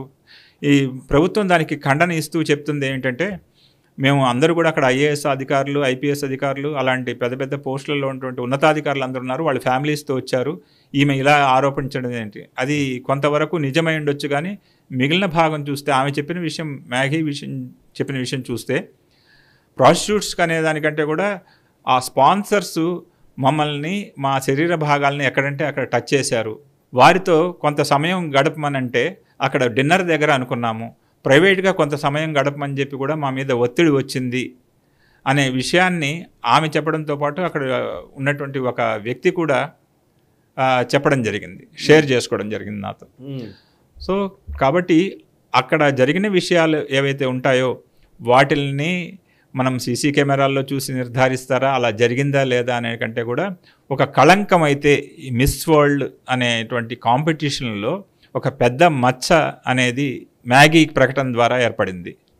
ఆమె మ్యాగీతో పాటు ఇంకెవరెవరు బయటకు వస్తారా అని అంటే, ఆమె ఆశించింది అలాగా ఎవరన్నా చెప్తారేమో అని. కానీ ఇక్కడ ఉండేటువంటి అధికారులు, అక్కడ ఉన్నటువంటి కమిటీ ఏదైతే మిస్ వరల్డ్ కమిటీ ఏదైతే ఉంటుందో వాళ్ళందరూ కూడా దానికి ఇబ్బంది లేకుండా కొంత ప్రయత్నం చేశారు జరగకుండా. ఆ అధికారుల పరంగా కూడా ఐపీఎస్ ఆఫీసర్ శిఖా గోయల్ నేతృత్వంలో ఒక 3 అధికారులను నియమించి అసలు జరిగింది కరెక్టా కాదని విచారణ కమిటీ కూడా వెంటనే ఏర్పాటు చేశారు. దానికి ఫలితాలు ఎలాగా మనకు తెలుసు, అంతా బాగానే జరిగింది. ఆమె ఏదో దుందుడుగ్గా ఆమె మధ్యలో నుంచి విరమించిపోయి ఏదో కుంటి సాకులు చెబుతూ ఇలా చేసింది అని. కానీ అంత ఓపెన్ స్టేట్మెంటు, అంత పచ్చిగా చెప్పడం అంటాం, అలా ఓపెన్గా పచ్చిగా చెప్పింది అంటే ఆమె ప్రాస్టిట్యూట్ మాదిరి చూశారు అన్న విషయంలో అక్కడ జరిగింది ఏంటి అనేది ఆ మొదటి రోజే, అసలు మిస్ వరల్డ్ జరిగిన రోజే టీఆర్ఎస్ మన కేటీఆర్ గారు వాళ్ళ కాళ్ళు కడిగి అక్కడ ఉండే తెలంగాణ ఆడబడుల చేత వాళ్ళ కాళ్ళు కడిగి దేశాల వాళ్ళ కాళ్ళు కడిగించి తెలంగాణ సంస్కృతిని వాటిని అవమానించారు అని చెప్పారు. సో అంతటి తెలంగాణ యొక్క వైభవాన్ని, సంస్కృతిని చాటడానికి అన్నప్పుడు ఇలాంటి సంఘటన చాలా పెద్ద మచ్చగా మనం చెప్పుకోవచ్చు. కరెక్ట్. సరిక ఇంకొక వైపు బనకచెర్ల ప్రాజెక్టు గురించి ఒక గొడవ నడుస్తోంది. బనకచెర్ల ప్రాజెక్టు ఆంధ్రప్రదేశ్ చేస్తున్న ప్రాజెక్టు వల్ల ఒక రకంగా చెప్పాలంటే తెలంగాణకు అన్యాయం జరుగుతుందనే వాదనని ఇప్పుడు హరీష్ రావు మాట్లాడడము, ఈవెన్ కవిత కూడా ప్రెస్ మీట్లో ఆమె మాట్లాడుతున్న దాంట్లో కూడా బనకచెర్ల గురించి ఎందుకు మాట్లాడట్లేదు అనడం ఇప్పుడు మనం చూస్తున్నాం. ఈ బనకచెర్ల వివాదం ఇంకా ఎంత దూరం వెళ్ళే అవకాశం ఉంది? మళ్ళీ ఇప్పుడు తెలంగాణ ఆంధ్రప్రదేశ్ మధ్య ఒక వివాదంగా మారే అవకాశం ఉందా? గోదావరి నదీ జలాల విషయంలో మనకి తెలంగాణకి ఆంధ్రాకి గొడవ జరుగుతోంది. పోలవరం నిర్మాణ సమయంలోనే మొదట అలాంటి గొడవ ప్రారంభమైంది నదీ జలాల పంపిణీ విషయంలో. గోదావరి రివర్ మేనేజ్మెంట్ బోర్డు ఏదైతే ఉంటుందో, తర్వాత గోదావరి ట్రిబ్యునల్, వీటి గొడవల మధ్య తీర్చడానికి ఏర్పడినటువంటి ట్రిబ్యునల్ ఏదైతే ఉంటుందో వీటిలో అటువైపు ఆంధ్ర నుంచి ఇటువైపు నుంచి తెలంగాణ నుంచి ఎప్పుడూ కూడా గొడవలు వస్తున్నాయి. కృష్ణా నదీ జలాల విషయంలో, గోదావరి నదీ జలాల విషయంలో రెండిట్లో కూడా రెండు రాష్ట్రాలు గొడవ పడుతూనే ఉన్నాయి. దీనికి ప్రధానంగా కారణం ఏంటంటే, అదేవిధంగా ఇందాక చెప్పాను, మహానాడులో కూడా బనకచెర్ల ప్రాజెక్టు మీద ఈయన వివరణ ఇవ్వాల్సిన పరిస్థితి ఏర్పడింది చంద్రబాబు. అంటే బీఆర్ఎస్ నేతలు, టీఆర్ఎస్ నేతలు చేస్తున్నటువంటి ఆరోపణలు నిజం కాదు, మేము నదీ జలాల పంపిణీ, నదీ జలాల అనుసంధానానికి ఉద్దేశించింది, అది తెలంగాణకు కూడా ఉపయుక్తంగా ఉంటుంది అన్నట్లు చంద్రబాబు గారు చెప్పారు. అసలు బనకచెర్ల ప్రాజెక్ట్ అనేది ఏంటి అని చూస్తే, పోలవరము బనకచెర్ల వద్ద ఉన్నటువంటి ఈ లైన్ ఏదైతే ఉంటుందో దాని లింకేజ్ ప్రాజెక్ట్ ఇది. ఈ లింకేజ్ ప్రాజెక్టుని రాయలసీమలో దుర్భిక్ష ప్రాంతాలు ఏవైతే ఉంటాయో వాటిని సస్యశ్యామం చేయడానికి ఉద్దేశించినటువంటి ప్రాజెక్ట్ ప్రధానంగా. ఓకే, ఈ రాయలసీమ ప్రయోజనాలను కాపాడడానికి, అంటే కడపలో జరుగుతుంది కాబట్టి ఆ రాయలసీమ ప్రాజెక్టు ప్రయోజనాల కోసము అది ఉద్దేశించారు చెబుతున్నారు. అయితే అసలు గత నెలలో జరిగినటువంటి మీటింగ్లో చంద్రబాబు రివ్యూ చేస్తూ ఈ బనకచెర్ల ప్రాజెక్టుకి మనము అనుమతులు త్వరగా తీసుకోవాలి, జూన్ 20 కల్లా కూడా DPR project report, detail project report తయారు చేయాలి. అదేవిధంగా అక్టోబర్ నాటికల్లా కూడా మనం అన్ని రకాల అనుమతులు, కేంద్ర జలసంఘం నుంచి అనుమతులు తీసుకోవాలని చెప్పి ఎప్పుడైతే ఆదేశించారో గత నెలలో, అది ఇప్పుడు మళ్ళీ కొత్త వివాదానికి దారితీసింది. అసలు అనుమతులు లేకుండానే, ఎలాంటి డిపిఆర్ తయారు కాకుండానే మీరు బనకచెర్ల ప్రాజెక్ట్ని ఎలా అనౌన్స్ చేస్తారు, అసలు ఇది అభ్యంతరకరం అని చెప్పి మే మొదటి వారంలో జరిగినటువంటి గోదావరి ట్రిబ్యునల్ మీటింగ్లో, పర్యవేక్షణ బోర్డు మీటింగ్లో ఇక్కడ ఉన్నటువంటి అధికారులు, తెలంగాణ అధికారులు అభ్యంతరం లేవనెత్తారు. అదే విషయాన్ని జనవరిలోనే రేవంత్ రెడ్డి గారు ఒక ప్రకటన చేశారు.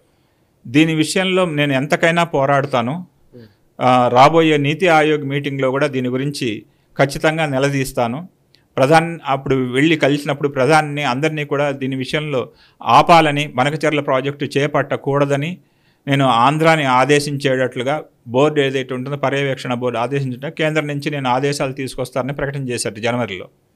ఆ తర్వాత బనకచెర్ల ప్రాజెక్టు గురించి రివ్యూ మీటింగ్లో చంద్రబాబు ఎప్పుడైతే అనౌన్స్ చేశారో వెంటనే హరీష్ రావు, భారీ నీటిపారుదల శాఖ మంత్రిగా పనిచేస్తున్న హరీష్ రావు గారు దాని గురించి పెద్ద దుమారం లేపారు. దాదాపుగా గంట సేపు ప్రెస్ మీట్ కేవలం బనకచెర్ల ప్రాజెక్టు మీద పెట్టి, అసలు ప్రాజెక్టు నీళ్లు షేరింగ్ అనేది ఏదైతే ఉంటుందో ఆ షేరింగ్ విషయంలో ఇప్పుడు బనకచెర్ల ప్రాజెక్టు వల్ల తెలంగాణ అటువంటి రావాల్సిన నీటి ప్రవాహం ఏదైతే ఉంటుందో ప్రవాహం మళ్లింపు వీళ్ళు లిఫ్ట్ ఇరిగేషన్ సిస్టమ్ ద్వారా పోలవరం నుంచి తీసుకోవాలనుకుంటున్నారు. పోలవరానికి ఏదైతే ఇన్ని టీఎంసీలు నీళ్ళు అని చెప్పి ఇచ్చామో దాన్ని మళ్ళీ ఎక్కువగా వాడుకొని, ఆ వాడుకున్న దాన్ని మనం బనకచెర్ల ప్రాజెక్టు ద్వారా రాయలసీమకు తీసుకెళ్లడం అంటే ఇది ఆంధ్ర పన్నుతున్నటువంటి నదీ జలాలకు సంబంధించిన ఒక పెద్ద కుట్ర. దీంట్లో తెలంగాణకి తీవ్ర అన్యాయం జరుగుతోంది. ఎలా జరుగుతుంది అనేది, ఎన్ని టీఎంసీలు అనేది ఆయన వివరంగా చెప్పారు హరీష్ రావు గారు. ఇప్పుడు ఆయన దాంట్లో వ్యంగ్యంగా ఇంకో మాట అంటూ, నేను నీతి ఆయోగ్కి వెళ్ళి నిలదీస్తానని చెప్పి రేవంత్ గారు అన్నారు. ఆయన అసలు నీతి ఆయోగ్ మీటింగ్నే బహిష్కరిస్తా అన్నాడు. కానీ మొదట వెళ్ళి అక్కడ కుర్చీలో కూర్చుంది, మీటింగ్ స్టార్టింగ్ కంటే ముందు వెళ్ళి అక్కడ మొదటి కుర్చీలో ఈయనే కూర్చున్నాడు. నీతి ఆయోగ్ని ఎక్కడ బహిష్కరించాడు, బనకచెర్ల మీద ఆయనకి ఎలాంటి అభిప్రాయం ఉంది, ఆయన నిజాయితీ నిరూపించుకోవాలని చెప్పి సవాల్ విసిరారు. సో దీనికి మన ఉత్తమ్ కుమార్ రెడ్డి గారు, నీటిపారుదల శాఖ మంత్రి ఎవరైతే ఉన్నారో ఆయన మాట్లాడుతూ, లేదు మేము అవసరమైతే దీని విషయంలో సుప్రీంకోర్టు కూడా వెళ్తాము, ఈ ప్రాజెక్టు నిలుపుదలకి, ఈ ప్రాజెక్టుకి అసలు అనుమతుల విషయంలోనే మేము అడ్డుకుంటాము, అనుమతులు ఇవ్వకూడదని చెప్పి కేంద్రానికి లేఖ రాస్తాము అని చెప్పి ఉత్తమ్ కుమార్ రెడ్డి గారు చెప్పారు. సో ఆంధ్ర ప్రయోజనాలు ఎలాగైనా ఉండని, తెలంగాణకు మాత్రం అన్యాయం జరుగుతుందనే విషయంలో అటు ప్రతిపక్ష పార్టీ అంటే విమర్శలు చేసినా కూడా కాంగ్రెస్ని రేవంత్, ఉత్తమ్ కుమార్ రెడ్డి వీళ్ళందరూ కూడా గట్టి పట్టుదలతో ఉన్నారు. ఇది ఒక మళ్ళీ కొత్త వివాదానికి మటుకు రెండు రాష్ట్రాల మధ్య పెను వివాదానికి దారితీస్తుంది, దాంట్లో సందేహం లేదు. అయితే రేవంత్ రెడ్డికి ఈయనకి మన చంద్రబాబుకి ఉన్నటువంటి కెమిస్ట్రీ ఏదైతే ఉందో, పొలిటికల్ కెమిస్ట్రీ ఏదైతే ఉందో దాని ద్వారా కొంత పరిష్కారం అవుతుందేమో అని చెప్పి మనం ఆలోచించాలి. ఎందుకంటే వాళ్ళిద్దరూ కూడా ఉన్నటువంటి అండర్స్టాండింగ్స్ ఏవైతే ఉంటాయో ఆ ప్రాజెక్ట్స్లో. కానీ నీళ్ల విషయం వచ్చేటప్పటికి ముఖ్యమంత్రులు ఎవరైనా కూడా వాళ్ళ రాష్ట్ర ప్రయోజనాలు చూసుకుంటారు కనుక అక్కడ పొలిటికల్ కెమిస్ట్రీ వర్క్ అవుతుందా, రేవంత్ని నచ్చ చెప్పగలరా, లేకపోతే రేవంత్ చెప్పిన మాటని చంద్రబాబు వింటారా లేదా అనేది పొలిటికల్గా కాకుండా నీటి ప్రవాహము, నీటి జలాల వినియోగం ఏదైతే ఉంటుందో ఆ విషయంలో రెండు రాష్ట్రాల మధ్య వివాదం ఖచ్చితం. అదే అంటే యాక్చువల్లీ పొలిటికల్ అన్సర్టెనిటీ ఉన్నప్పుడే ఈ వివాదాలు పెరుగుతాయని నా ఉద్దేశం సార్. అవును, లైక్ ఏంటంటే హరీష్ రావు మాట్లాడిన మాటలు కానీ లేకపోతే ఇంకోటి కానీ గతంలో అంతా కూడా ఈ 10 ఏళ్లలో మనం చూస్తూ ఉంటే ఇది తెలంగాణ ఆంధ్ర అనే ఒక సెంటిమెంట్ని మళ్ళీ రాజేస్తే కానీ ఇప్పుడు మనం బయట పడము అనుకునే క్రైసిస్ సిచ్యువేషన్లో ఉన్నప్పుడు ఇట్లాంటి వ్యాఖ్యలు రావడం మనం చూసాం చాలాసార్లు. కృష్ణా జలాల విషయంలో కానీ గోదావరి జలాల విషయం, what ever it may be, రెండు రాష్ట్రాల్లోని ప్రజలకు లేదా రైతులకి మంచి జరిగే విధంగా ప్రాజెక్టులు ఉండాలనే మనం కోరుకుందాం. నిజానికి ఇక్కడ ఏదో రాజకీయ లబ్ధి కోసం ఈ రోజు మాట్లాడతాం, రేపు పొద్దున ఇంకోటి మాట్లాడతాం, ఎల్లుండి ఇంకోటి మాట్లాడతాం అన్నట్టుగా ఉండకుండా ఉండాలనేది మనం కోరుకోవాల్సింది కదా. అంతే అండి. అక్కడ 4 లక్షల ఎకరాలకి రాయలసీమలో నీళ్లు వస్తున్నాయి అంటే అది రాయలసీమ రైతులు అయినా రైతే, తెలంగాణ రైతే. కానీ అక్కడ విషయంలో పంపిణీ విషయంలో ఏదైతే ట్రిబ్యునల్ అవార్డ్ చేస్తుంది కదండి, ఈ రాష్ట్రానికి ఇన్ని టీఎంసీలు మాత్రమే గోదావరి జలాలు, కృష్ణా జలాలు ఇన్ని టీఎంసీలు మాత్రమే వాడాలని అవి అతిక్రమిస్తుంటాయి. కావేరీ జలాల విషయంలో తమిళనాడు కర్ణాటక గొడవలు ఎలాగే చూస్తూనే ఉంటాయి. అవి చివరికి పొలిటికల్ టర్న్ తీసుకొని బస్సులు అంటించడాలు, తర్వాత ఆత్మాహుతి చేసుకోవడాలు అంటే వాటికి కూడా వెళ్తూ ఉంటాయి. ఆ కావేరీ తీర ప్రాంత రైతులు ఎవరైతే ఉంటారో వాళ్ళు తమిళనాడు వాళ్ళు ఎక్కువగా గొడవలు చేస్తుంటారు. అసలు బస్సులు ఆపేయటం, రెండు రాష్ట్రాలకి రాకపోకలు బంద్ చేసే పరిస్థితులు కూడా ఏర్పడ్డాయి. కరెక్ట్. కానీ అలాంటి పరిస్థితులు రాకుండా ఈ రెండు రాష్ట్రాల్లో రైతుల సంక్షేమం కోసం జలాల పంపిణీ ఏదైతే జరిగితే బాగుంటుంది అనేది నా అభిప్రాయం కూడా. Right sir. Thank you very much Bhaskar garu, really thank you very much. చాలా అద్భుతంగా వివరించారు. వెల్కమ్ అండి. సో చూసారు కదా, ఇది ఈ వారం రీజనల్ రౌండప్. వచ్చే వారం రీజనల్ రౌండప్లో మళ్ళీ కలుద్దాము. ప్రాంతీయ వార్తాంశాల్ని జాతీయవాద దృక్పథంతో విశ్లేషించే చర్చా కార్యక్రమం రీజనల్ రౌండప్ 3వ ఎపిసోడ్ ఇది. ఈ ఎపిసోడ్ మీకు నచ్చినట్లయితే లైక్ చేయండి, 10 మందికి షేర్ చేయండి, కమెంట్స్ ద్వారా మీ అభిప్రాయాలు మాతో పంచుకోండి. మనసా వాచా కర్మణ దేశహితం కోసం పరితపించే నేషనలిస్ట్ హబ్ గ్రూప్ ఆఫ్ ఛానల్స్ని సబ్స్క్రైబ్ చేసుకుని జాతీయవాద జర్నలిజాన్ని ప్రోత్సహించండి. Thank you very much. ఈ వీడియో మీకు నచ్చినట్టయితే లైక్ చేయండి, 10 మందికి షేర్ చేయండి, అలాగే కామెంట్ల రూపంలో మీ అభిప్రాయాలను మాతో పంచుకోండి. Nationalist hub group of channels ను సబ్స్క్రైబ్ చేసుకుని తెలుగునాట జాతీయవాద జర్నలిజాన్ని ప్రోత్సహించండి. ఈ వీడియో కింద ఉన్న బెల్ ఐకాన్ పై క్లిక్ చేయడం మర్చిపోవద్దు.